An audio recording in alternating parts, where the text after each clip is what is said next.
Thank you, Chair Felder. Commissioner Barbos. Here. Commissioner Who was that? Is that me? Kelso Barnett. Here. Commissioner Larry Barnett. Here. Commissioner Bohar. Here. Commissioner Wellender. Here. Commissioner McDonald. Present. And Chair Felder. Here. Thank you. With that, we'll go on to the Pledge of Allegiance. If we could put the flag up, please. Chair Felder. Commissioner Barbos. Here. Who is that? Is that me? Kelso Barnett. Here. Commissioner Larry Barnett. Here. I Commissioner pledge Bohar. allegiance to the flag Wellender.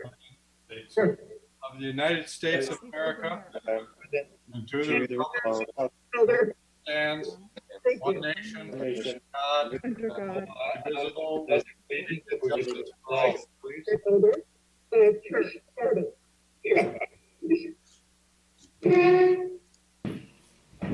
Who is that? Is that me? Kelso Barnett. Here. Commissioner Larry Barnett. Here. I pledge allegiance to the flag Wellender. We're getting some repeated. Is everyone? That's weird. I'm trying to fix that. Okay. Thank you. Because I. okay. We're hearing the roll call over and over again. What's all this feedback stuff? Yeah, just a second. Bob from KSVY is here and he'll help us in just a moment.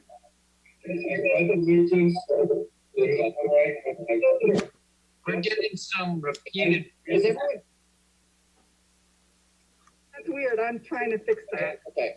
Because I. We're hearing the roll call over and over again. What's all this feedback stuff? Yeah, just a second. I can't. Something. Bob from KSVY is here and he'll help us in just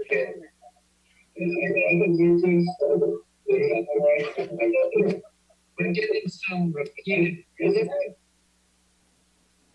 Yeah. That's weird. I'm trying to fix that. Okay. Because I.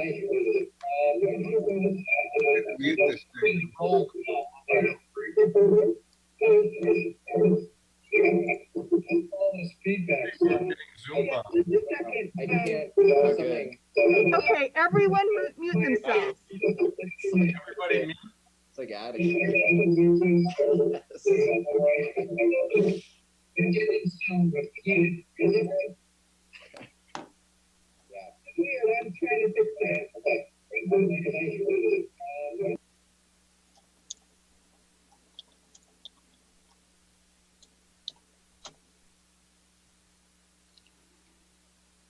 Okay, how's that? Can everyone give me a thumbs up if they're not hearing an echo? Okay. It's good, right? Yeah, someone must have their speakers up really loud. So I'm going to, one by one, I just.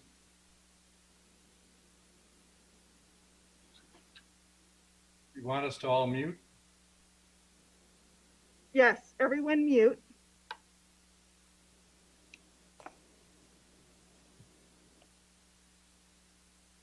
Now I'm going to, one by one, unmute you and ask you to speak. So Larry Barnett, can you speak? Yes, I can speak. Great.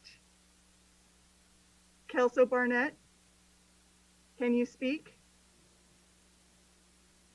Want us to Yes, all mute? I can speak. Yes. Oh, great. Thank you. Everyone mute. Okay, so now I'm hearing an echo. Now I'm going to, one by one, unmute you and ask you to speak. So Larry Barnett, can you speak? We already did this. We already did this. We're in a parallel universe time warp.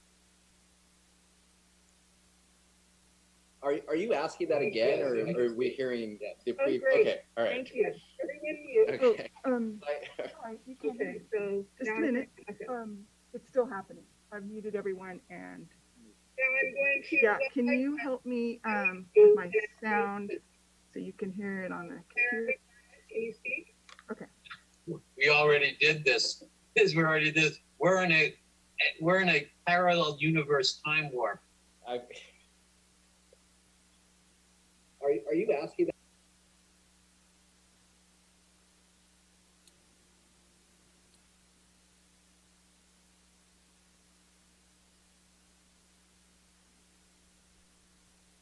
I think we should end the meeting and start again.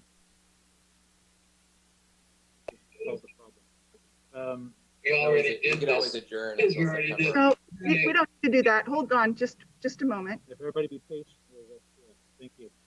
Who was- Larry Barnett is on. Say something, Larry.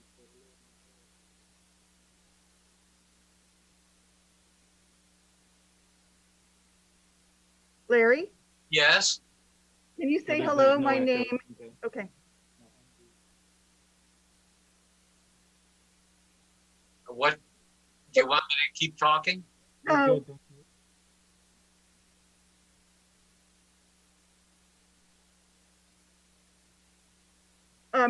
Chair Felder, can you unmute yourself?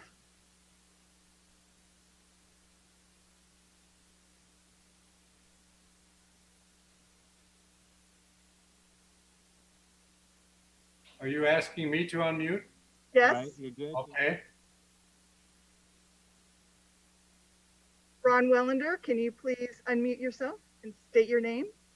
Ron, Jim Bohar, can you please unmute yourself and state your name? James Bohar,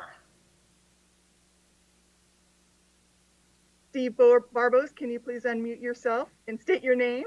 Steve,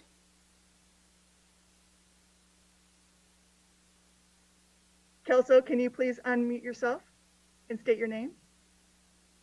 Kelso Barnett. Okay, we think we have it solved. Try Bob McDonald, please. Bob McDonald, can you unmute yourself? yes, Bob McDonald's unmuted. Thank you. We're good to go. It was my fault, evidently, with my earbuds. I'm so sorry. Okay. So we are, I don't believe that we have an agenda that's going to drag this meeting out too long unless we have more difficulties like we just had. So I won't go through that thing about after 10 p.m. But any decision reached by the Planning Commission tonight may be appealed to the City Council, must be filed within 15 calendar days following the Planning Commission's decision, unless the 15th day falls on a weekend, in which case the appeal period ends at the close of the next working day at City Hall. Appeals must be made in writing to clearly state the reason for the appeal. Because we're in a Zoom format, we have the ability for the public to view the meetings online. Comments can be submitted by email as described in the city website, or there also can participate with virtual participation through the Zoom video conferencing, or they're able to call in and submit the comments that way. Any comments by email for a specific agenda item must be submitted before the close of that item to be read in the record. And with that, I think we're moving on to comments from the public. Are there any persons from the public that have tried to sign in? There are no attendees that have raised their hand, and I'm checking the written comment.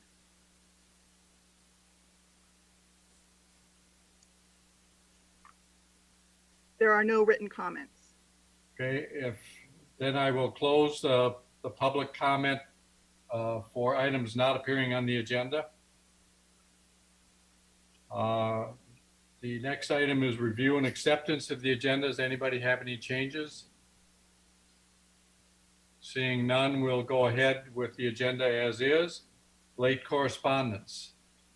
Wendy, are you familiar with any correspondence? Any late correspondence would be posted to the document center and I'm not aware that we received any. The only one I saw, there was one email concerning the Ledson generator. Okay, thank you.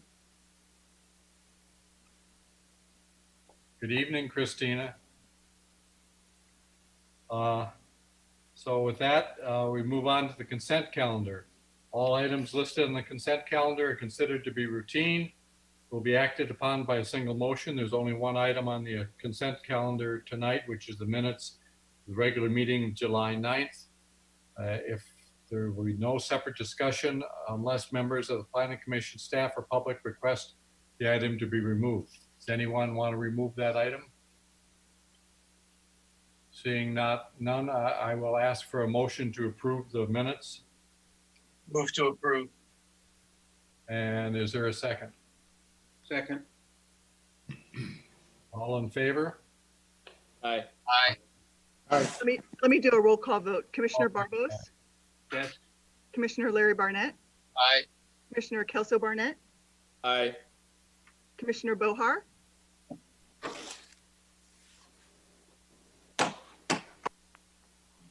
You're muted. You have to unmute yourself, Jim. We're looking for your vote on the consent calendar, Jim. You're still muted. Yeah, aye. Okay. Commissioner Wellender, Yes. Commissioner McDonald, Aye. and Chair Felder. Aye. Thank you. The motion passes unanimously.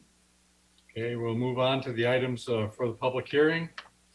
The first item is the discussion, possible action to approve the use permit to construct an accessory dwelling unit over a proposed attached garage located at 839 Cordilleras Drive, including the action to approve a categorical exemption. And with that, we'll get a staff report from Wendy, please. Thank you, Chair Felder and Planning Commissioners.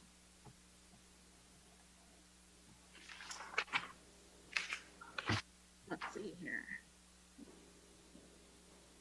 By way of background, in December of last year, the City Council adopted an urgency ordinance related to accessory dwelling units.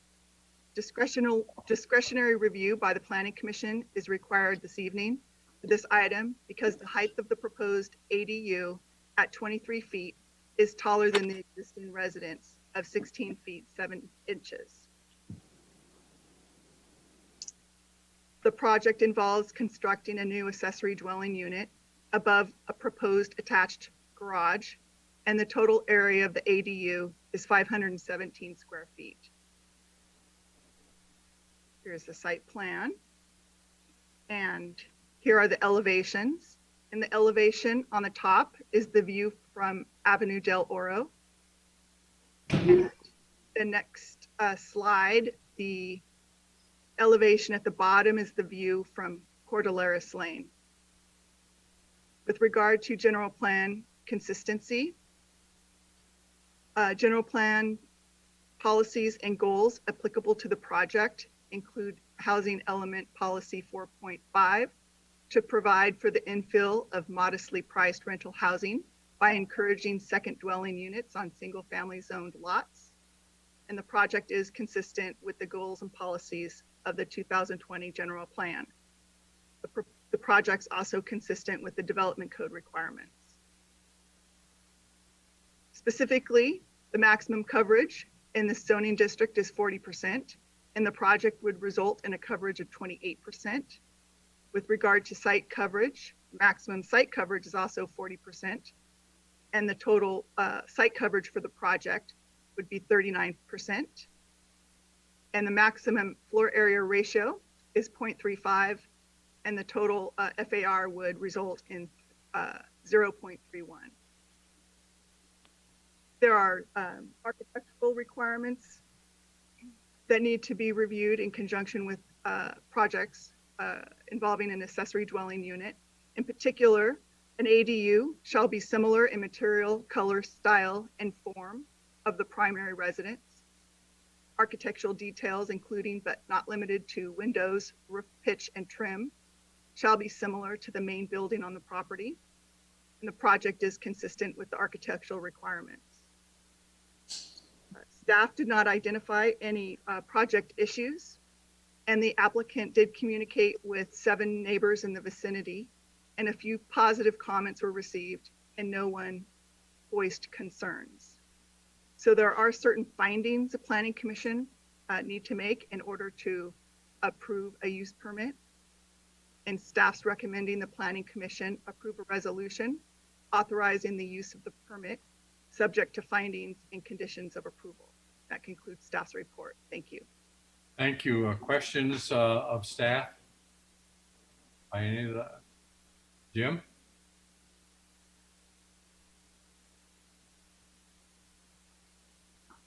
Go ahead, Mr. Bohar. You're muted, Jim. Okay, ready? Yep. I guess I had 2 questions. Looking at that drawing, does the second floor go outside of the footprint of the new garage substantially? It looks like it, from the front view, it comes past the footprint of the garage. The piece that has the dots and the angle that says addition. Yes, it does. But it's the appropriate size, even though it does that, is what it states in the report. Is that right? Yes. Okay. Question number 2. I looked at Mr. Bauman's letter of June 11th, and in the 4th paragraph, it says, the development code also allows an ADU to be placed above a garage when attached to the main house, must comply with the same height restrictions for the main house, parentheses, 30 feet max for this lot size. This proposal complies with that requirement. Does that conflict with your reading of the development code in the first page? What does that mean, actually? It suggests to me that the height of it could be 30 feet, the garage. Is that a good reading of that letter? I don't believe so. And I think maybe this question could be better directed towards the applicant. And so once you're done asking staff questions, we can promote him to a panelist. Okay, I'll wait. I attempt to try to answer this. Jim, this would not need an approval as an ADU had it been the same height as the existing dwelling, but because this dwelling is a single story and this is a second story, it exceeds the height of the main building. And that's the only reason it's before us.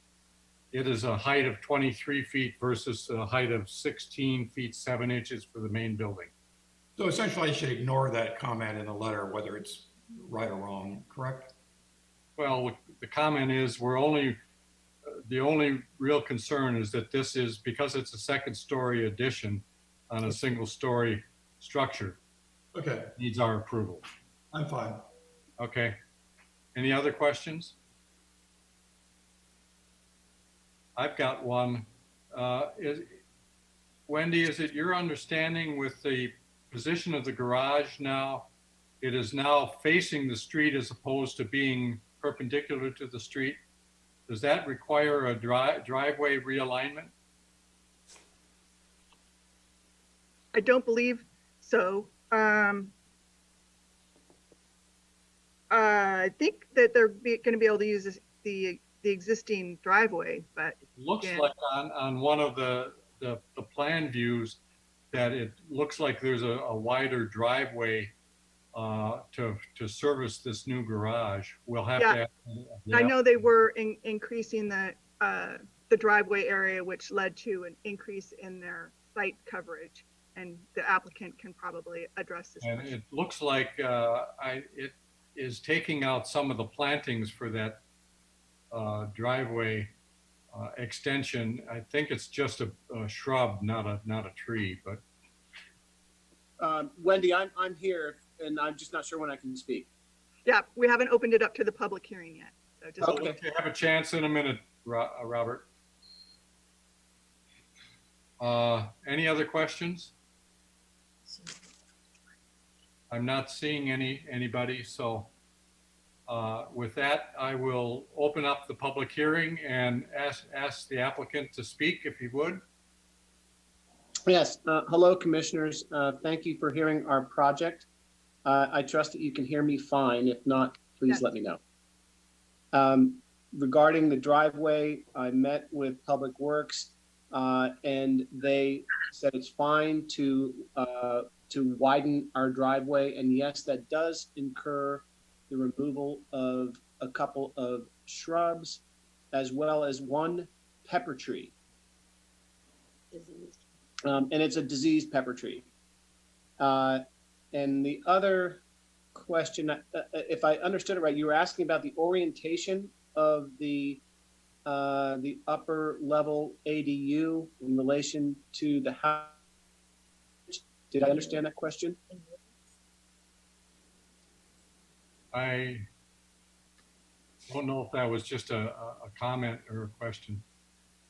Do you have to change the driveway cut because of this realignment of the driveway? One side of the driveway cut remains where it is. The other one is just going to be moved out. So I'm basically stretching the driveway cut from being, let's call it 20 feet wide to being roughly 30 feet wide. But that has an acceptable distance from the intersection at the corner? Yes, sir. And that was per Dean Merrill, I believe his name was, at Public Works. Okay. Do you want to give any further presentation on the ADU itself? What we wanted to say is explained in our project narrative, which you've all read. So to not belabor the issue, I'm here to answer questions if there are any others. Okay. Are there any questions from the commission for the applicant? Bob McDonald? Yes, I just have a question about the extent and the length of the driveway.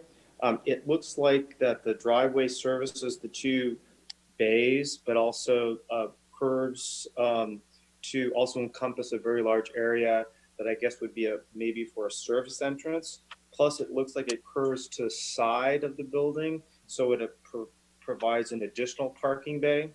So I'm just wondering, how many cars do you anticipate parking in front of the garage, or how many cars does that accommodate? And then the second question is, I guess. Cut out. Bob just froze. Uh-oh. Okay. Second question. We needed a second question. Number of cars. What was the second question? Is Bob going to finish the question? He's frozen.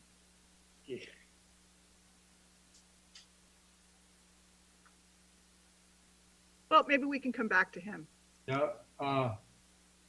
Well, I'm happy to explain, but I'm not sure Bob can hear me. Well, why don't you try the explanation and Sure. What he's referring to is the existing driveway is already there, and the restrictions due to setback on our lot don't allow our garage to go over as far as that existing driveway is. Currently, we pull into our driveway and turn left to get into our garage. And now we're simply going to drive straight into our garage off of Avenue Del Oro. And because I couldn't extend the garage over to the edge of the existing driveway, it's just going to remain there. And I'll probably leave a vehicle parked up against the side of the garage where that driveway currently is. It was just sort of a default answer, because I'm not going to incur the cost of demoing the driveway that's already there. I just couldn't extend the garage over that far due to zoning regulations. Okay. Got a question? Yes, sir. Did you hear it, Bob McDonald? Did you hear that answer? No, I don't know what happened. I got kicked off. I just heard the last part saying that. Okay, sure. Sure, I'm happy to explain it again. I'm so sorry. Yeah, so what I heard, I think, was just your first question, and that was the width of the driveway.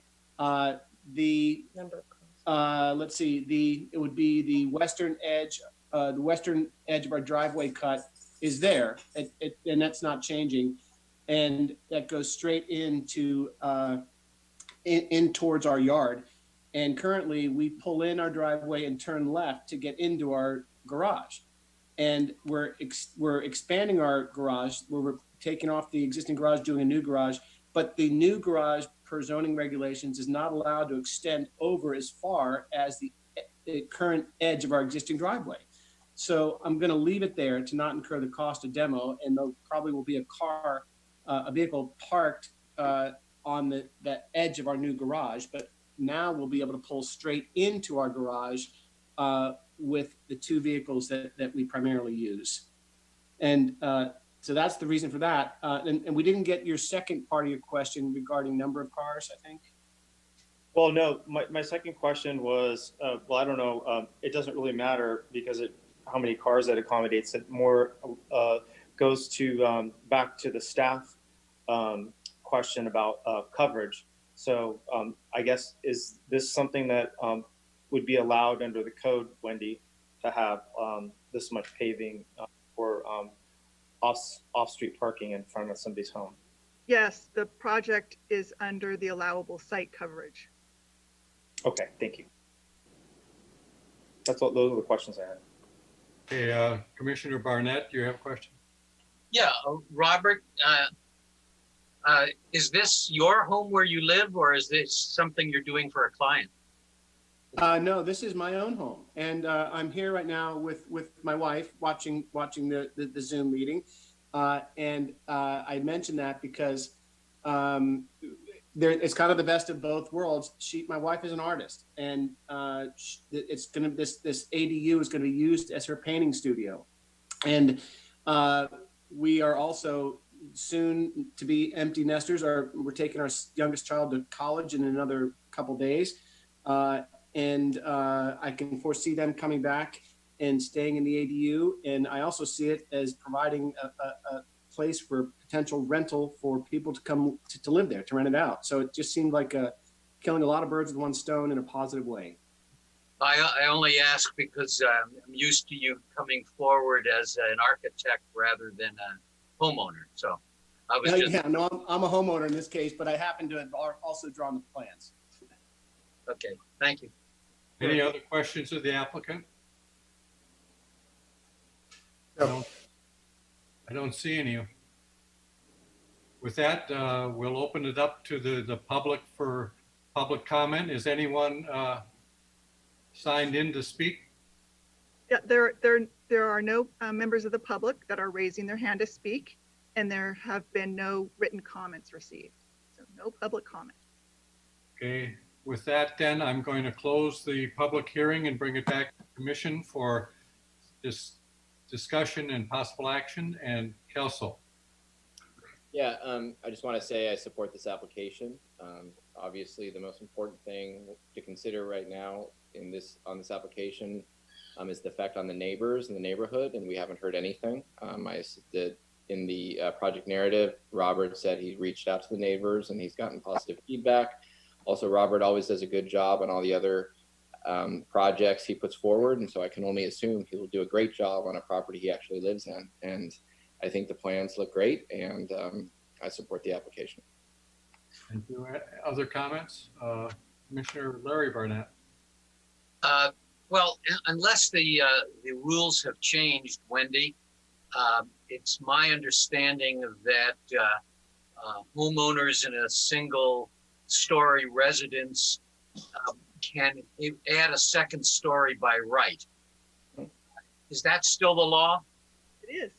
Okay, so the fact that this is an ADU, which will be 2 stories, to me is the issue of its being a second story higher than the height of the house, and then coming before us because it's being classified as an ADU as opposed to a home remodel. If it were put in as a home remodel to create a separate living unit in the house, it would just be a second story addition, and therefore it wouldn't even have come before this commission. It would have just been a ministerial action. So I don't really see that there's any problem here, and even if a neighbor, raised an issue about the ADU, it would still fall under, for me, the category of a neighbor raising an issue about a second story, which certainly has happened in this town from time to time, but generally is dealt with in the customary fashion in consideration of the right to put a second story on a home. So I support the approval of this project as submitted. Anyone? Commissioner Goldhart. Wendy, can we assume that this is the garage, including the ADA, is a garage? In other words, the garage has a second floor, not a second floor, but the ADU is on a above in the garage. Is that so? The whole package is a garage. Is that correct? Would that be fair to say? Wendy, I'm happy to answer that. You don't want to? Well, let me just add what I'm just throwing out for the rest of the commissioners. Should we be concerned that we're setting a precedent to have the garage higher than the residence? Well, this one looks pretty good to me, really. I like the project. But should we be concerned about a precedent where we're going to have garages that are imposing and would create an anomaly by this precedent? That's all. Okay, anyone else care to comment? If not, I certainly support this project, especially since there's not any objections from the neighbors, and it seems like it's being well done, even though it needs to be considered because of its height. So I would look for a motion from someone. Commissioner Wellender. I would like to, what's the term I need to say? You have to and adopt a resolution authorizing use permit to the subject to the findings and conditions of approval. Thank you. I'm lost for words right now. That's your motion? That's my motion. Okay, is there a second? I second. Okay, we have Commissioner Barbos second. Can I have a roll call vote, please? Yes. Commissioner Barbos, Yes. Commissioner Kelso Barnett, Aye. Commissioner Larry Barnett, Aye. Commissioner Bohar, Aye. Commissioner Wellender, Yes. Commissioner McDonald, Aye. Chair Felder. Yes, Thank you. The motion passes unanimously. thank you. And good Thank luck. you, commissioners. Much appreciated.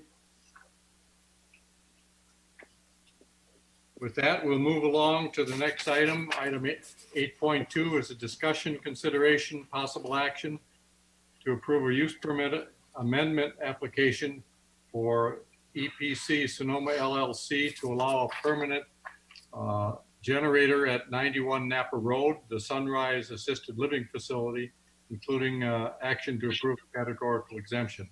With that, we'll get the staff report from Christina.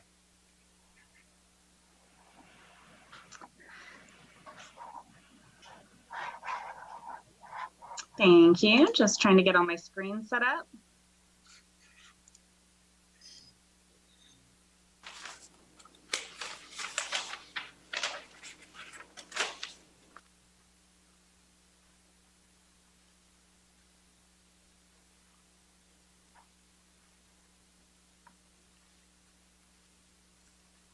All right, can you guys see that? Yep. All right, perfect. So the Sunrise Villa Assisted Living Facility is located at 91 Napa Road. It has operated for a number of years, and the applicant is requesting an emergency generator to provide power to the facility during future power outages, either PSPS events or fires, any kind of emergency. The property is located just to the south of Freeman Brothers off of Napa Road. The site is 2.79 acres. And the facility itself is 105 residence beds. The structure is 2 stories tall, and there are 52 parking spaces as well as 2 loading spaces.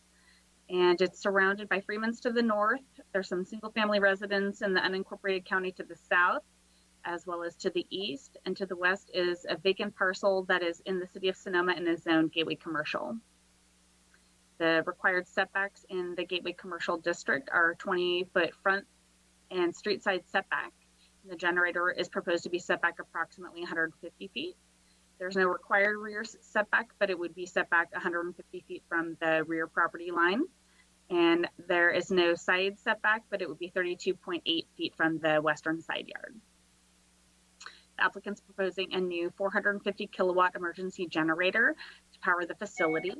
The generator and fuel tank would be enclosed in an approximately 423 square foot space that would be surrounded by 7-foot tall concrete block fences, walls, and there would be some decorative metal gates that would also double to attenuate the noise. There's some proposed noise attenuation that would be on the backside of the gates. So the location would be in the 2 existing loading and delivery spaces, and it would share the south wall of the existing trash enclosure. The loading and delivery spaces would be relocated, and new parking stalls would be put in place and relocated for delivery. So overall, the number of parking spaces would go down by 1 to 51, which is still within the requirements. So they're not requesting a parking exception, but they would be going down by 1 space. And the fences would provide noise attenuation, as well as the gate and the materials behind it. Some photos of the proposed location. So this is the western side of the facility. Your screens aren't changing. Well, it's changing. I apparently have 2 screens going on. Here we go. Thank you. There we go. There's the pictures showing that where the proposed generator would be located on the western side of the facility.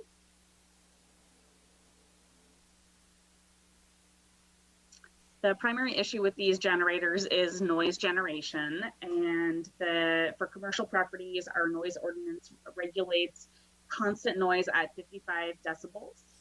On August 3rd of this year, the City Council approved amendments to the noise ordinance that would allow an increase in that noise level to accommodate these emergency situations. And so there now backup generators are allowed to exceed that 55 dBA standard by no more than 5 decibels. So effectually 60 decibels is the standard for this project. The applicant submitted a noise study, which is evaluated what the noise would be attenuated to at the property line. And it demonstrated that noise would be reduced to 36 decibels, which is in compliance with our noise ordinance. Additionally, to ensure that what is built is as is being disclosed by the applicant, there's a condition of approval requiring that an as-built noise report be submitted within 90 days of installation. And here are the use permit findings of approval for your consideration. Are there any questions? I have one. It looks like the relocation of those 2 parking spaces is going to require the removal of a tree. Is there any requirement for them to replace that tree somewhere else on the property? I don't believe the tree has to come out. I will defer to the applicant on that. Well, if you go to back to the picture.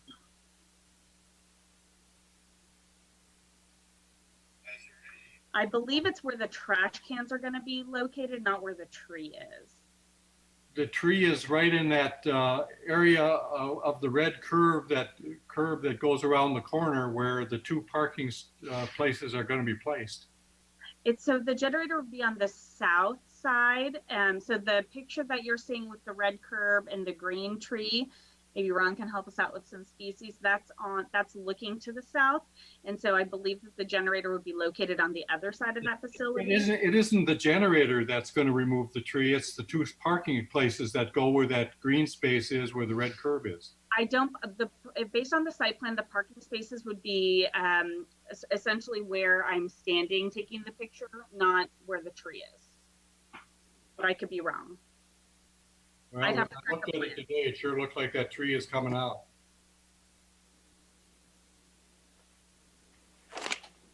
Well, it looks like there's 2 trees in question.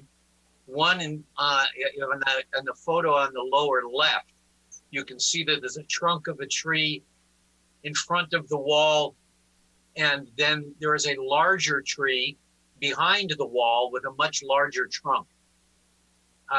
So it appears that that the smaller of the two trees may be getting removed, but not the larger of the two trees. I'm pulling up the site plan now.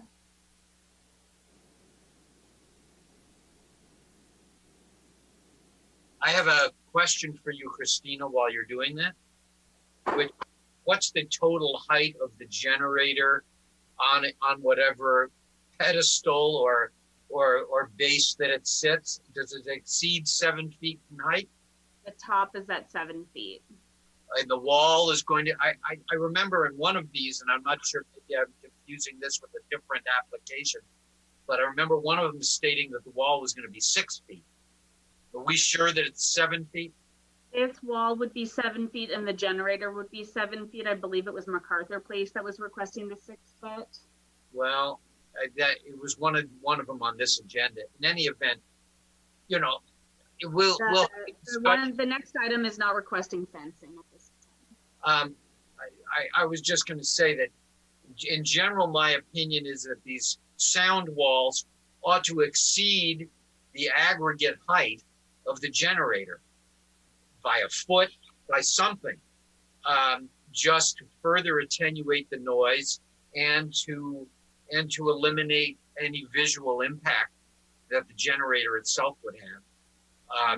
In this case, the noise generated would be reduced. I mean, 36 decibels is incredibly quiet. I don't, and there's no receptors. The most sensitive receptors are going to be inside the facility. I don't anticipate needing any other noise attenuation for this project. No, I understand. And I'm hoping that in the face of these multiple applications now we're getting for generators, that we just develop some standard, and less variances or exceptions are requested, that these generator applications become an over-the-counter process. I really don't see why this has to be a planning commission matter. I had a question, if it's okay. The staff report and Christine, you mentioned that this was being held at noise attenuation standards for commercial uses, but the use is a residential use and very sensitive residents to boot because it's an assisted living facility. So I would consider this a residential development, not a commercial development. What would the standards be for residential? And is there anything we need to know if we, as a commission, determine that this is actually should be held at the standard for a residential development? So our noise ordinance it's about the zoning district. And so the zoning for the property is a commercial zoning district. It's not about the specific use on site. But if we were to, as a commission, feel the need to have a higher standard established for it because it's a residential use, not because, like, for example, my house is zoned commercial, so, but I would be a residential receptor. I would hope that people would look at the use next to a development as opposed to its zone. Yeah, I think that is a great topic for discussion when we just looking at how we're permitting these in the future. Right now, the code is what it is, and it is written that we're evaluating based on the zoning district. But they're obviously like residences are allowed in a commercial district, but 36 decibels is extremely low.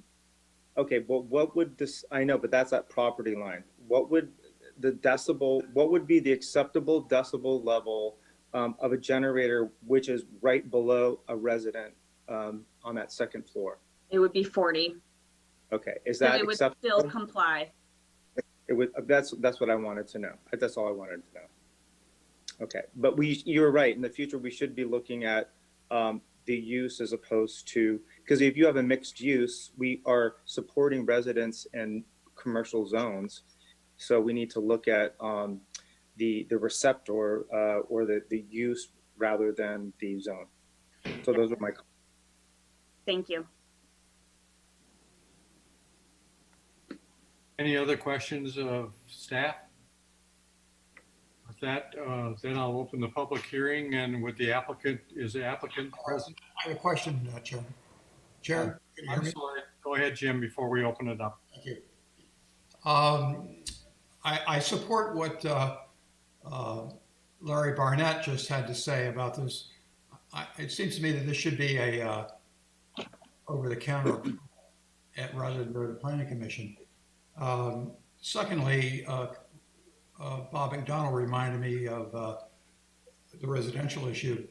It was my understanding that the expected regulations for generators is available, and if it is, then it seems it would have been appropriate to distribute them so that we had a chance to study these before the meeting. Is that the case? Are there complete generator regulations that were approved by the city? What was approved was the 5 decibel allowance essentially for emergency generators. It's some very minor tweaks to the noise ordinance. It's not a new ordinance or anything. So it would not be useful to us to evaluate this in any way. Essentially, all that is germane to the issue at before you right now is that instead of looking at a standard of 55, we're discussing a standard of 60. Okay, thank you. There's no further questions of staff. I'll then open it up to the public. Is the applicant present? Christina, do you want me to promote Hilton Williams and Tim Zolier? Tim, I don't know. Yeah, that's the architecture team, I believe, and the applicant. Okay.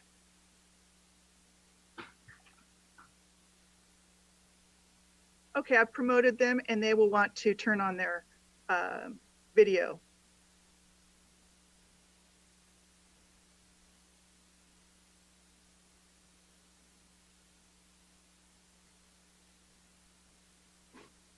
So you should be able to speak now.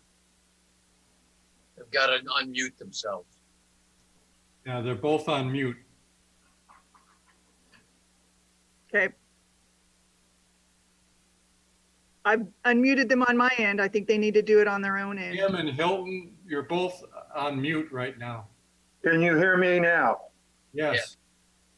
Yes. Apologize. We were struggling immensely with the ID join number for Zoom, and it was not accepting it. But anyway, that's neither here nor there. And so I missed a number of minutes of the presentation. So forgive me, or I apologize for that. I understand there was a question, or there is a question about the noise that is created when the generator is operating. And is the question, does it comply with the standards that currently are enforceable? So I think I'll allow the commissioners to chime in, but the questions were more about what our ordinance stated rather than what the noise report was stating. The comment that I think your team could best address is there's questions about potential tree removal. Based on my review of the plans, I didn't see any tree removal, but perhaps you can clarify that issue. Yeah, there is 2 trees that need to be removed in order to create the additional parking stall. And we would propose that we would replace that tree with a caliper of 4 or greater, with a like kind of tree. Are you talking about, there seem to be 2 trees, both of them adjacent to a current, what looks like a masonry wall. That is correct. And I hate to see a mature tree, certainly the largest of those 2, there's a mature tree removed. Is there an alternative site or a parking modification that can be proposed to be able to preserve that tree? Because that tree is looking to me to be about at least 20 or 25 feet tall, and appears, at least from the photograph, to be in good health.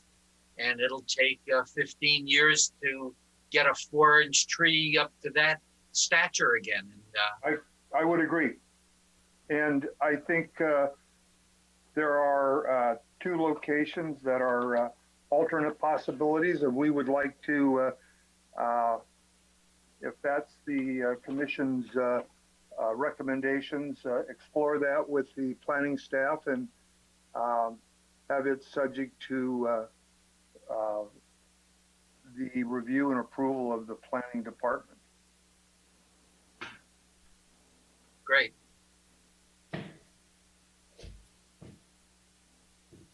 Where do we stand with the number of parking spaces versus the requirement?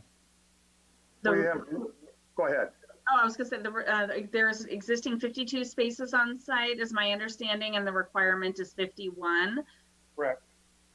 And I'm not sure, and perhaps you can comment on how often the parking lot gets full. Seems like a facility, when I was there, the parking lot seemed pretty empty. It is rarely 50% occupied.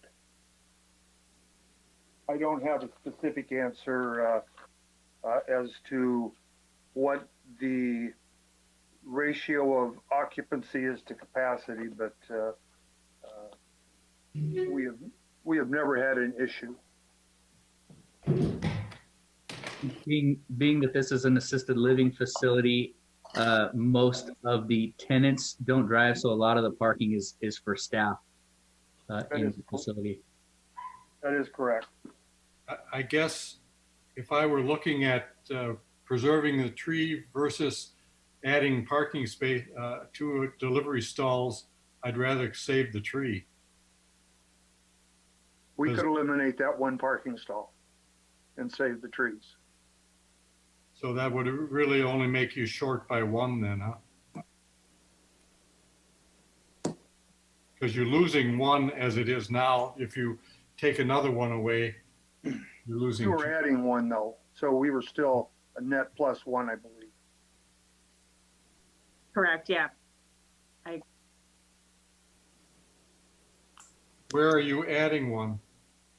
You're deleting 2 where the generator goes, which would be located where the tree is, and then you're deleting 1 around the corner.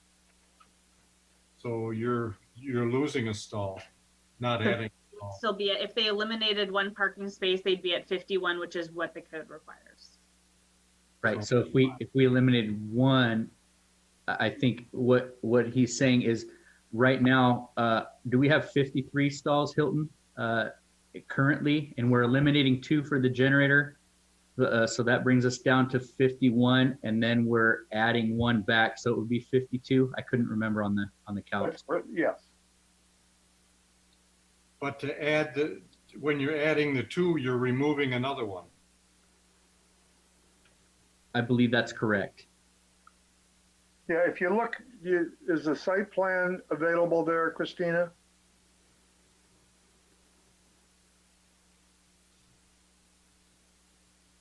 We're moving 2 over and eliminating 1. Yes.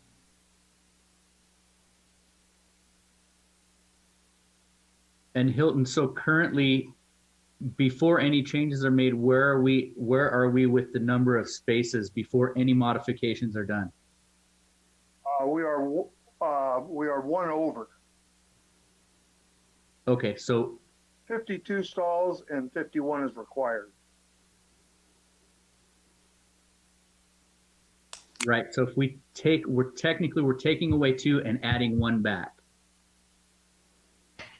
Actually moving 2 over and eliminating 1.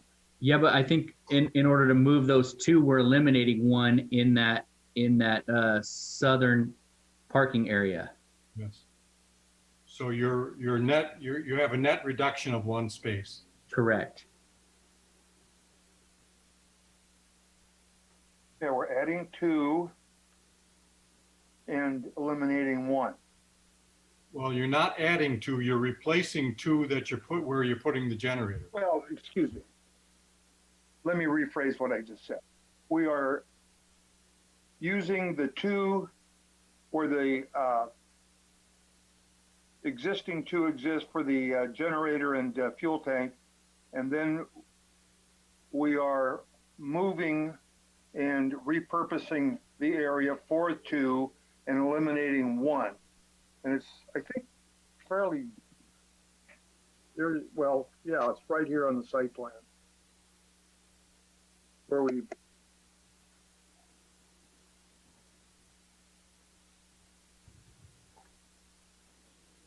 Well, I think that given the observations of the use, and even if you ended up with 50 spaces instead of 51, I would have no problem approving that. And the saving, to me, the saving of the trees by finding a different location for the generator so that the trees can be saved, to me, is important. And if it ends up with a net reduction of spaces to 50, even 50, I would have no problem with that. It would be fine. And I think that's a reasonable compromise, knowing that originally the original plan was to completely eliminate those 2 spaces altogether. And that's where we started running into issues as far as the parking calculations. So if you guys would agree to that, that would be great. that would be fine. And could we work that out at Talking about, top level? I'd rather save the tree and give you a parking exception of 1. Actually save 2 trees. Yeah, and I personally would see no reason why this has to come back to the commission if you can work with planning staff on a location that is acceptable to staff and preserves the trees and doesn't result in a lowering of the parking capacity to below 50. So Be happy to do that. Okay, and then the only other comment you guys mentioned is the sensitive receptor for the noise, as far as the nearest tenant, I believe, and I don't know if that's something, if you guys need to have calculations. I know in certain applications we're dealing with, hospitals require at the exterior of the building to the nearest patient room, they wanted it, I believe it's 69 dB is the moderate max that they'll allow. So if that's something that you guys need us to look into, we can do that as well. well, is the apartment that's up on that second floor in that general location, is that a resident? Is that an apartment unit for a resident there? I will double check, but I believe it is. It is. I would think that just out of concern for the livability in that unit when this thing's turned on, you should certainly satisfy yourself that it's going to be tolerable. I assume everything's double glazed in this facility, and It is. so The other thing we could do is, if push comes to shove, is use laminated glass for that one unit. yeah. But in addition, the generator is being purchased with a noise suppressor system on the exhaust. Sounds good. Are there any other questions for the applicant? I don't have everybody in view, so I can't tell if anybody's raising their hand. Doesn't look like it, Bob. If not, then Christina, is there anybody from the public that's wishing to speak on this item? Oh, I can answer that. There are no attendees raising their hand and no written comment was received. Okay, so if there's no other questions for the applicant, I'll bring it back. I'll close the public hearing and bring it back to the commission for discussion and possible action. And Could you unshare the screen so I can see everybody, please? Thank you. So we're back with the commission. Commissioner Wellender, is that you wishing to speak? Indeed. My late mother resided in this facility for 5 years, and making frequent visits, I can attest to the fact that that parking lot is not overused or insufficient for the employees and or visitors.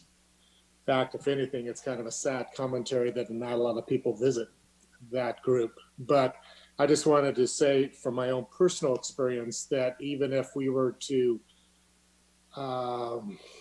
forgive a shortage of a parking space or two, I would be able to sleep well at night knowing that we're still have a workable facility. Anyone else care to speak? I guess I'm also, well, go ahead, Steve. Oh, I would just join in supporting saving the trees and compromising the parking as needed to do that. However the space numbers worked out, it doesn't seem like they're needed, and saving the trees is more important. I certainly would tend to agree with that as well. That was really why I brought the whole thing up. So, Christina, is that something that we can work into conditions? Yeah, absolutely. Do we have to approve an exception then if they fall below? Yeah, a parking exception for the one space. Okay. So we could put that in the conditions of approval. Yes. Everybody else satisfied? If so, we can look for a motion on this. I'll try, Mr. Chair. Okay, I'm trying to see if we need a resolution. I don't think we need a resolution on this one because it's an amendment to an existing use permit. Is that correct? There is a resolution attached for, yeah. Okay. So yes, you may try the motion. Okay, I make a motion to approve the resolution approving the installation of an electrical generator for emergency power shutoffs, as well to incorporate the retention of the 2 trees on the site and an adjustment of the parking plan in coordination with staff to accommodate the generator and to result in a parking exception, if necessary, of no more than 1 space below the approved number. And as well incorporating the additional findings that have been provided for the resolution. Is there a second? Second. That's Commissioner Barbosa seconded. Can I have a roll call, please? Commissioner Barbosa? Council? Yes. No, I'm fine. I'm fine. Commissioner Kelso Barnett? Aye. Commissioner Larry Barnett? Aye. Commissioner Bohar? Aye. Commissioner Wellender? Yes. Commissioner McDonald? Yes. And Chair Felder? Yes. Thank you. The motion passes unanimously. Thank you very much. Guys, good luck on your project. Thank you.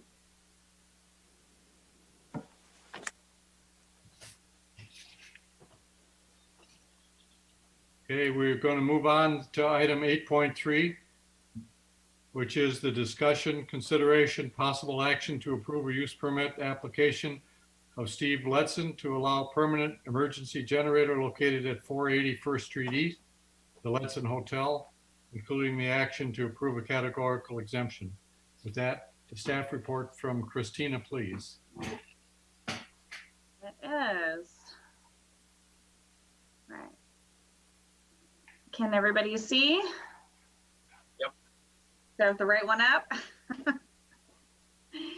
All right, the project site is the Ledson Hotel in downtown Sonoma on First Street East, directly across from the Sonoma Plaza.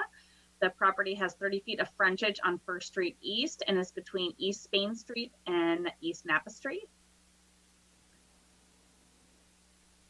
It's located in the downtown district with commercial zoning district.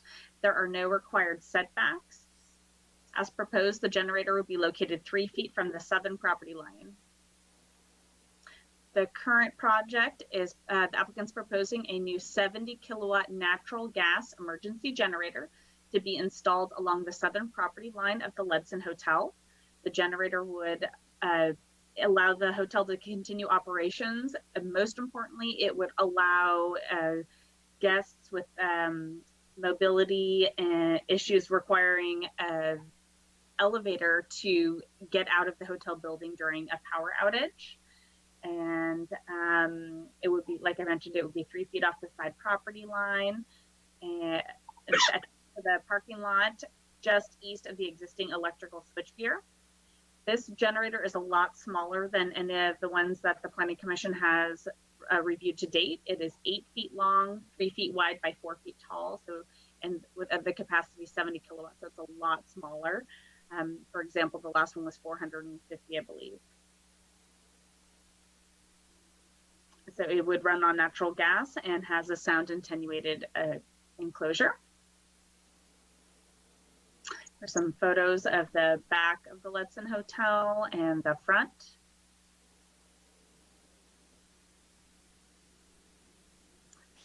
Similarly, this is a commercially zoned property, so the noise standard, taking account the August 3rd allowance, is 60 decibels.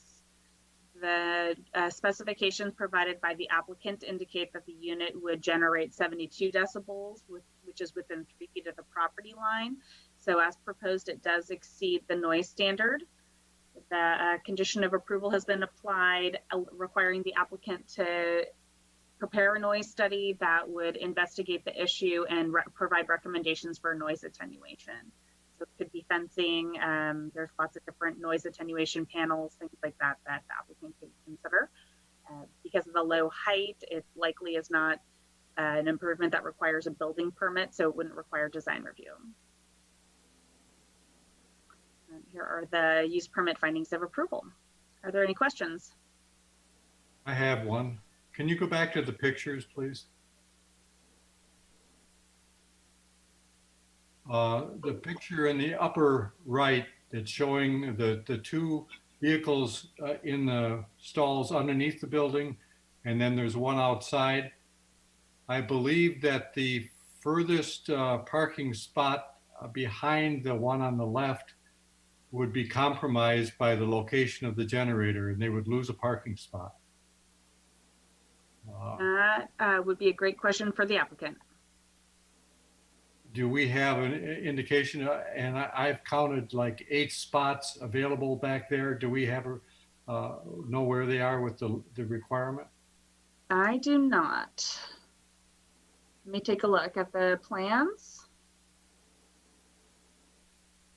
And I don't know, Wendy, if you can see the, is Scott on there? He probably can comment better than. I mean, I counted 8 spots. To me, it doesn't appear to, it might make. There are 6 rooms in the hotel, so it's a question of how many spaces you have to provide. And Christina, You're on mute, Wendy. Christina, I don't see Scott on the Zoom.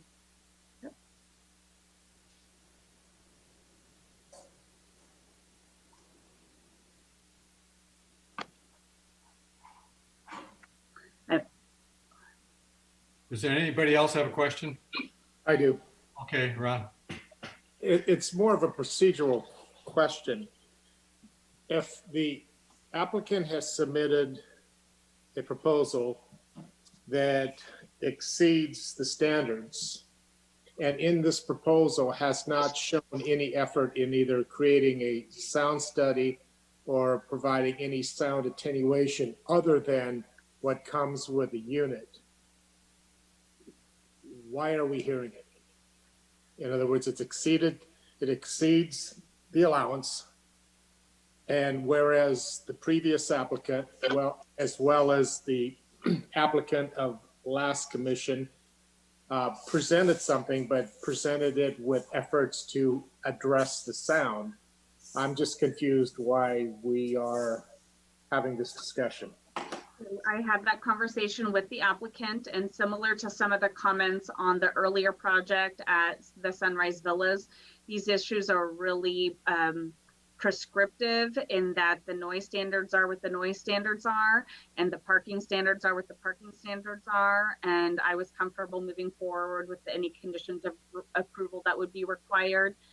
Getting the noise down is not a complicated thing. And if I didn't pick up the parking issue, and I'm not 100% sure that they're losing a parking space, but obviously that's an issue we do need to look at. So I would be comfortable moving forward with an additional condition of approval that the site plan be amended to demonstrate that the required parking is not being modified on site. And if it is being modified, then they would need to come back to the commission for approval of any parking modifications prior to installing the generator. Okay. Well, okay. We're coming up on a power outage season. Next month is September. Bite your tongue. Okay, are there any other questions of staff? Would New you? season now, instead of fall, winter, summer, and spring, we also have fire season and power outage season now. So I just got a message from Scott Edinger that he was having problems getting on the Zoom call. So I have re-invited him to join, and maybe he will have better luck. So if you have questions for the applicant, you might want to just give me a few minutes to see if I can get him on the. Can we take a 2-minute break, Mr. Chair? Okay, we will take a 2-minute break. Thank you.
is already about 10 feet proud of the southerly wall. Right, I wasn't contesting that one.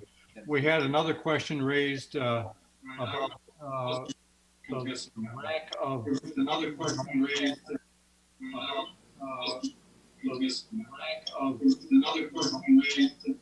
I'm getting that feedback again.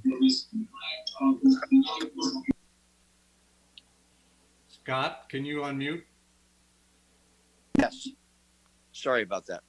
We had another question concerning the noise standards, and you apparently exceed the noise standard at this point. Another question concerning the noise standards, and you apparently exceed the noise standard at this point. Another question concerning the noise standards. Yes.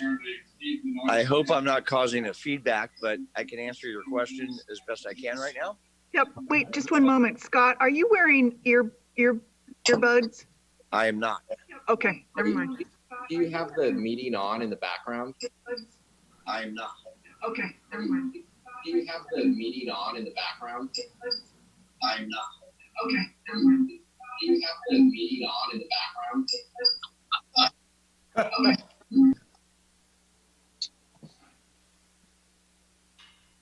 Okay, so I muted Scott, and I can unmute him briefly if we have a specific question for him to answer. Okay, I think we want him to address the noise standard. Okay, I'm unmuting him. Scott, you might want to turn your volume down a little bit and unmute yourself. Scott, you might want to turn your volume down. Okay, can you hear me? Yes. And unmute yourself. Okay, I've got myself unmuted and I've turned myself down. Okay, I've got myself unmuted and I've turned myself down. And I think the question on the table is to do with the decibel readings.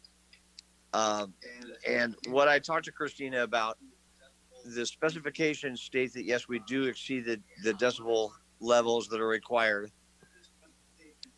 So what I basically have told Christina is that we will take whatever steps are necessary, whether it be a noise study and compliance with it. My understanding is that we have a few months to do that, but we'll get on it as soon as it's installed. And right now we're going to have hedge on the backside. And if we need to make an enclosure and so forth, we will do so. And if we need to make an enclosure and so forth, we will do so. Mute yourself, Scott. Enclosure and so forth, we will do so.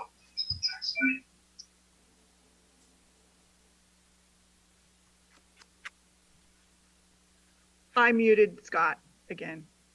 So if I could just chime in real quick. So yes, typically our process for permitting generators is we request applicants to submit a noise study.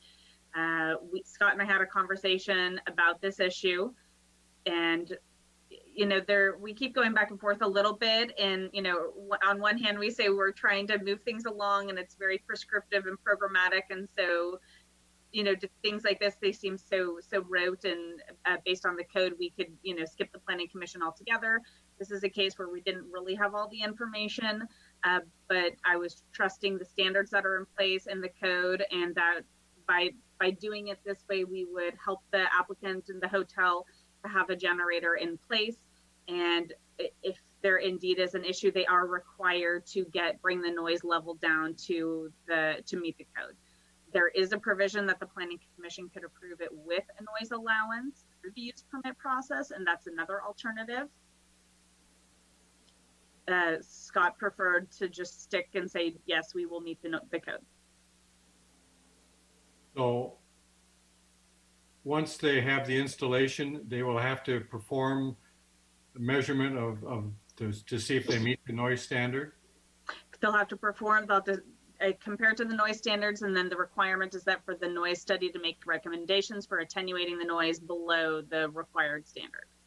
What happens if they don't meet it and they can't attenuate it? Then they have to go back to the planning commission and request an exception, or they have to take the generator out. Can we put a time limit on the time that it takes them to get this information to us? It's 90 days, within 90 days of installation in the condition. Okay. Anybody else? Anybody else have questions of the applicant? If you can take the sharing screen off so I can see everybody. I'd appreciate it.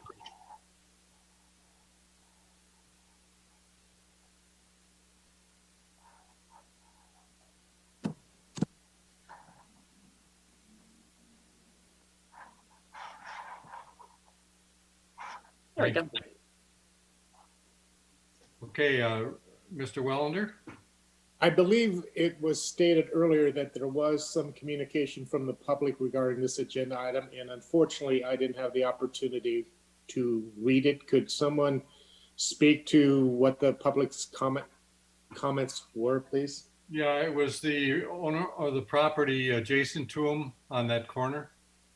Okay. And they were concerned about the noise. Okay. I can't remember what else. I'll try to bring it up. It was comments about the noise, mostly related to testing and requesting that any testing of the system be done outside of normal business hours. That type of a concern is more associated with a diesel generator. This is a natural gas generator. That, you know, diesel can't, you know, just sit in a tank without being used. Natural gas, it's a different animal, and Scott might be able to chime in a different manner, but I don't believe that the natural gas generators have the same testing and general maintenance. And you know, the diesel ones you have to run, you know, at least test every month just to keep that fluid moving.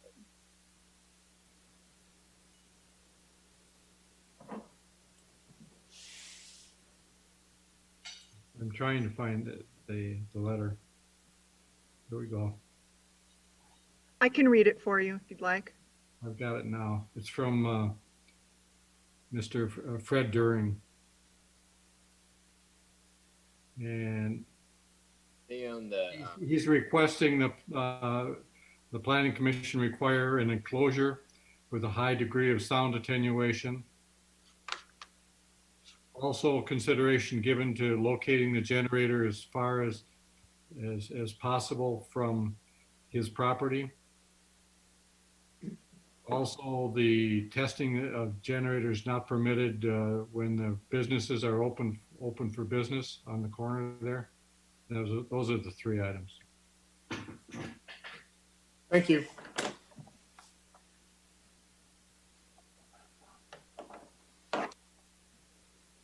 All right.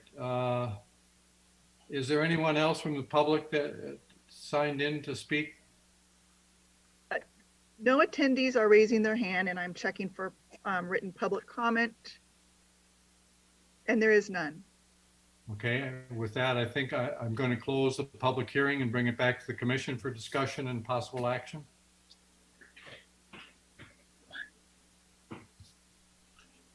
Anybody want to go?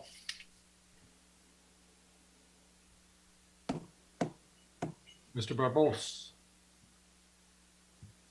Yeah, speaking to the point of having the noise study after the installation and issue of compliance after that, I recognize that that's a little unusual and out of the ordinary, but because we're approaching the fire season, and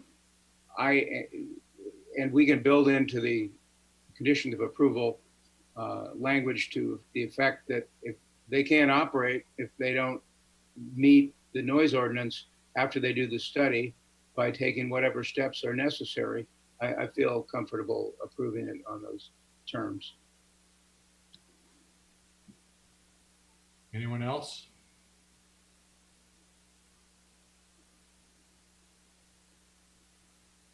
I agree with Commissioner Barbosa's comments that we should have the conditions clearly indicating that if they don't meet the standards, that they have to shut down until they come back to us and ask for an exception or do something else to modify the noise. Anyone else? Will the proposal meet the requests of the letter that was sent in? Essentially, yes. The number one, the generator doesn't require the type of testing that a diesel generator would. So it's a valid concern if it was a different type of equipment. And then the condition of approval to reduce the noise to meet the noise standard, that's going to require some type of an enclosure. Yeah, essentially, the first item was trying to get as much attenuation of noise as possible, but once you get below the standard, that's all they're required to do. The second thing is to move it as far as possible away from his property, but that's a desire, but I don't see how that's enforceable. Right. And the last one is not to do testing while they're open for business, and that doesn't become an issue. Okay.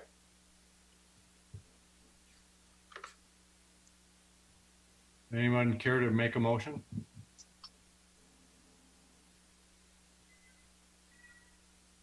I'll take a stab at it.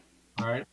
Okay, I move that we grant the application for the use permit and adopt the proposed resolution, provided that the conditions of approval clearly require the noise study within 90 days, as they do now, but that if the applicant is not able to meet the noise regulations or standards following the noise study with whatever noise attenuation steps are suggested, that they have to come back before the council to seek approval of either an exception or some other action, but that they are not allowed to utilize this generator until such time as they do.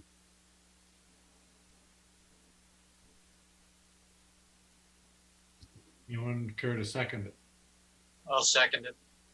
Okay. Roll call vote, please. Commissioner Barbos, Yes? Commissioner Kelso Barnett, Aye. Commissioner Larry Barnett, Aye. Commissioner Bohar, Aye. Commissioner Wellender, Yes. Commissioner McDonald, Yes. and Chair Felder. Yes. Thank you. The motion passes unanimously. And that motion includes a resolution, I would assume. Yes. Okay. Mr. Storr, I didn't recognize you in your t-shirt down there. No tie? It's my pajamas. Looks like you're in bed. I like them. Freddie Mercury pajamas. Mercury, yeah. Remove Mr. Edinger from. Certainly. So there are no items for discussion. We're on to issues update, and I'll turn it over to the planning director. Hey, thank you, Chair Felder, commissioners. We have 5 things to talk about tonight, very briefly, as an update. 2 of them are carryovers from your last meeting, and then I'll have Wendy do the last item. So first of all, at the City Council meeting on August 3rd, the City Council continued the Verizon applications to December 31st, which basically means that with a redesign of the project, Verizon will submit whatever it is they submit. They've provided us only with a description of saying that the radios that they had proposed to be on the exterior of the poles, as opposed to them being conditioned to be undergrounded, they're thinking of having them put inside the antennas. We don't know how that's going to happen, what design change that will be, whether it's within the existing canister, whether they expand the canister in width, diameter, circumference, whatever you want, or height. We don't know. And so depending on what it is that they submit to us, we can certainly review that between now and the end of the year, depending on when they submit. The question then, as I think was asked, was, does that come back to the Planning Commission? I think if everything is contained within the existing canister without it being enlarged on a height and diameter, then, no harm, no foul. It's pretty much what the Planning Commission approved, other than the radios being placed in a vault versus being inside an existing or an approved antenna canister. I think otherwise it would make sense for it to come back to the Planning Commission as an advisory body to the City Council. We just don't know yet what Verizon is going to propose to us. Clearly, the matter is before the council, so it would seem to me that in order for it to come back to the commission, it would be the council that would direct that to happen. So I think we're all in a wait and see. We'll just see what it is and when they submit it, and we can certainly provide an update as soon as we get something. And wasn't another piece of that is that Verizon offered to drop their applications for the 7 residential locations? Yeah, that is correct. They made that thought. That was all kind of the moving parts of the hearing prior to August the 3rd. I want to say June 29th. That's when we heard that first posited to the council. And certainly we would expect that to happen as part of the negotiations, if you will, at the council level. Second item for an update is regarding the development code update. So it's been a long time since January for sure, when we had the joint Planning Commission City Council meeting. And obviously none of us anticipated the virus. We did have one meeting with a subcommittee, a group of the Planning Commission and the City Council ad hoc of Mayor Harvey and Councilmember Agamonte. And a lot has happened since then with staff and our workload. And I'll talk about that in my other updates. But clearly, we need to get moving on the development code, and I think it would be good to be in contact with the city manager here shortly with respect to the council's quarterly updates and plan for the fall to reconvene the ad hoc and also have Chair Felder and Commissioner Kelso Barnett join in that process. I do have a suggestion. I want to kind of run it by the commissioners here. I thought of it this afternoon. With respect to our workload, I'm not going to say that it's lighter, but I think we may be in a position where we could perhaps alternate our Planning Commission meetings to be project related versus policy related. Maybe starting, I haven't really thunk it through yet, but we can certainly start sending those messages to the development community, because here you are tonight, you've done 3, I'm not going to say insignificant projects, but certainly projects that probably haven't taken more than an hour to deliberate on. I'm thinking maybe what we could do is use every other meeting to talk about not necessarily just the dev code, but also alternating perhaps, I'm not sure, maybe 2 alternate meetings of dev code, but then maybe have a housing element one in there as well, because we do have a timing mechanism for that we're having to work with. For example, I spent 4 hours today on a webinar with ABAG, trying to figure out and understand what's called the housing methodology that's going to be used to work on a baseline for our new regional housing needs allocation. My point being is, I think it'd be good to check in with the commission, not only in the housing element, but maybe get some teeth into our development code, because we clearly had started on that before the pandemic. So I would be kind of curious I know it's not an agendized item, but if you want to think about that, I'm looking at ways, not necessarily to double your load or staff's load in particular, but figuring out how we can keep this dev code moving so that we can have some meaningful discussions on a policy level and not putting them into a planning commission meeting necessarily where we've got a dearth of planning projects. So for example, like tonight, how would you have felt to have had an hour or two's discussion on the dev code or housing element and things of that? So just a thought, I wanted to throw that out there. I think you would have full endorsement by this commission to get on with it. Any way that we can accomplish that. And yeah, I think the timing is good. On the same point, I would like to nominate Commissioner Wellender to be a part of that subcommittee when you try to move that forward. We can have 3 on the committee, and I'd like to have 3 of us there. Yeah, certainly. We can certainly have 3. I can also posit that with the City Council Ad Hoc Committee. I don't know that would be necessarily a big problem from a Brown Act perspective, that's for sure. So think on that, just ponder on that momentarily, and then again, because we haven't agendized that item, perhaps each of you could get back to me and let me know your thoughts. But I think that might be a good move for us to get this thing kickstarted again. My third update is regarding cannabis. This Monday night coming, the City Council will have a discussion and consider selecting one of its 2 finalist cannabis proposers. They would be awarding a conditional certificate to proceed on to the next step, which would be to get a use permit through the Planning Commission. Alternatively, the City Council may choose not to issue a conditional certificate to either of the 2. But it can only do it to one and not both.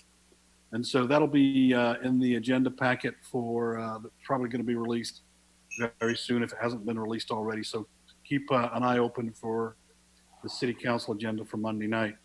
You may recall that we have Justice Grown. They have selected a site at 865 West Napa, and Spark has selected a site where El Pollo Gallo Mexican restaurant was, or El Gallo Pinto, excuse me, was located on the west side of Sonoma Highway, just north of Mary's corporate offices. Yeah. The old Sonoma Grove there. Is that I'm sorry, what? Yeah, I mean that restaurant just closed.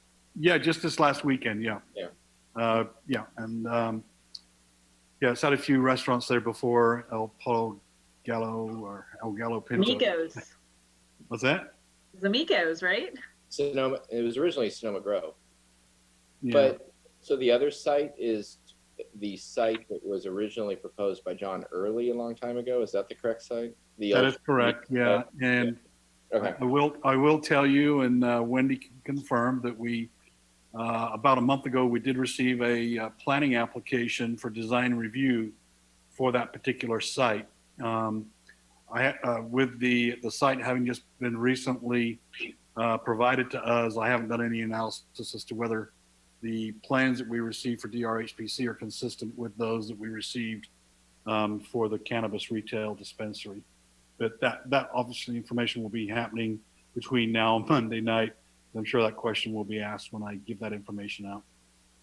My last update is respect to some of the workload that we've been doing over the last month. Most of you know that we as staff have been kind of taking some vacations, some well-earned vacations over the month of July, and so has the City Council. But the work that we have been doing has been centering around preparing the 4 measures that are going to be appearing on the ballot in November. The first one being the sales tax reauthorization. The second one is a cannabis tax that was approved by the City Council, along with the UGB initiative. And then also we've been preparing information relative to the early initiative relating to personal cannabis use. So that, Mr. Chair, concludes my comments. I'll turn the time over to Wendy. Both Christina and Wendy have been working pretty darn hard and long with respect to our business recovery program. You've seen some of those things going on around town. So I'll turn the time over to Wendy. Oh, thank you. I just wanted to make sure you all were aware of the Sonoma El Fresco that's going on in the city now.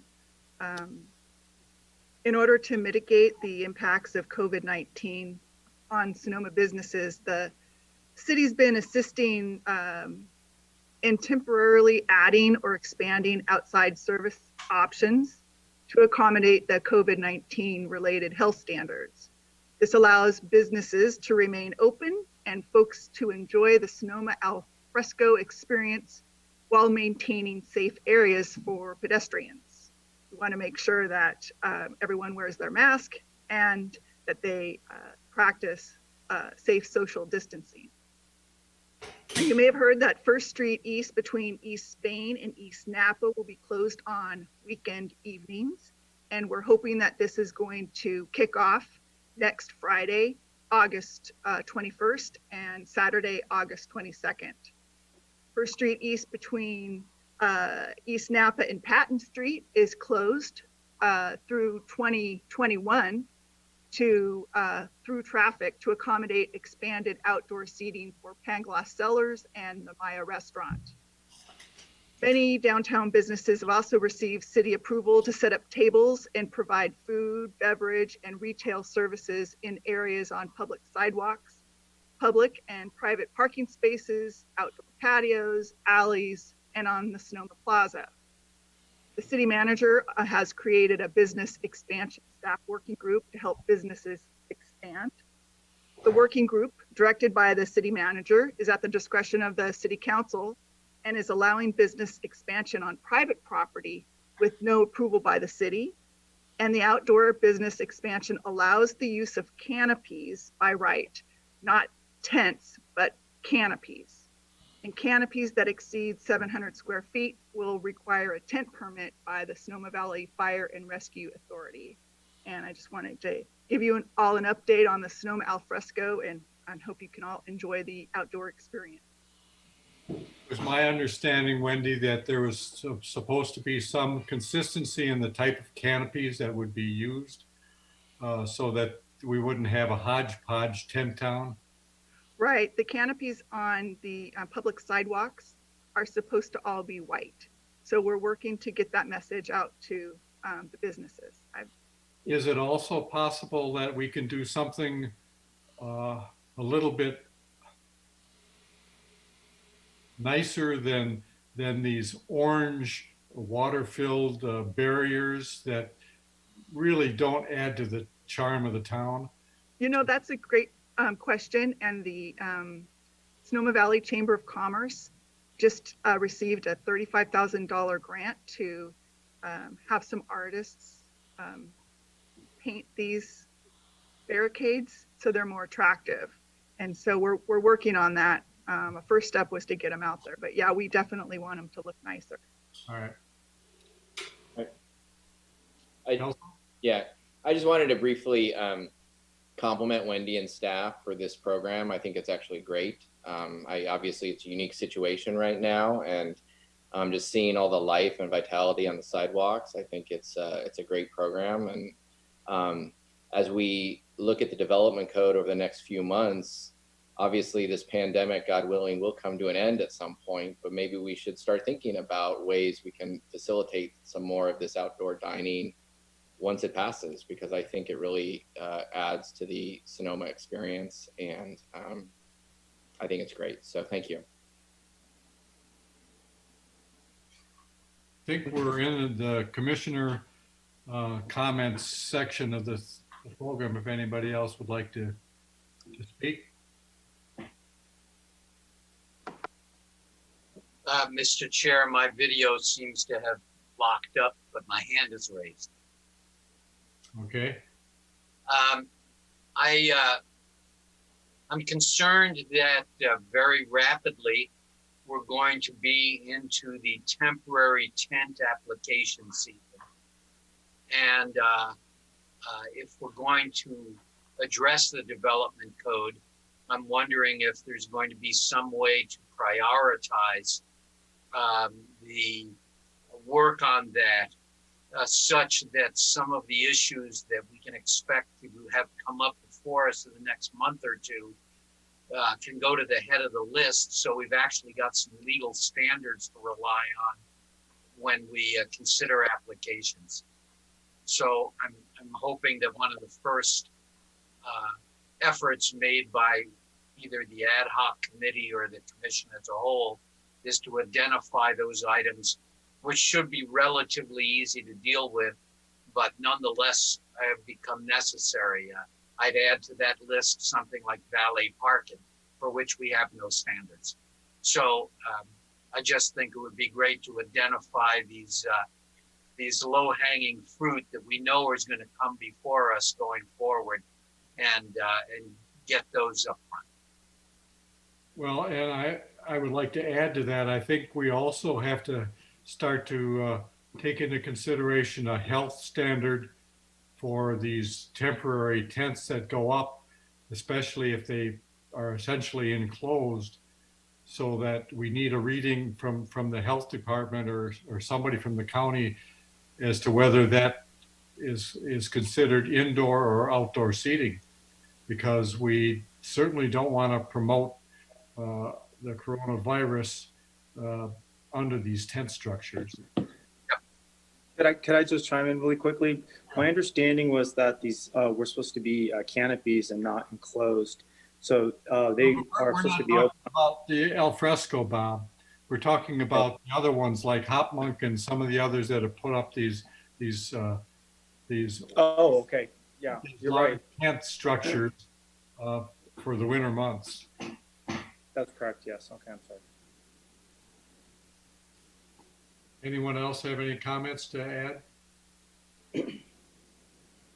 So I think we heard our planning director ask for input from each of us as to how we should proceed in conducting our meetings over the next few months, and whether we alternate policy and projects or reserve a certain period for the policy as part of the agenda. But anyway, if you would please provide that to David, and we can try to move forward and get something in place. Anyone else? If not, I will look for a motion from someone to adjourn. I move that we adjourn the Planning Commission meeting of August 13th, 2020. Second. All right, all in favor? Aye. Aye. Anyone opposed? Meeting's adjourned. Stay safe, everyone, and see you next time. Bye. Bye.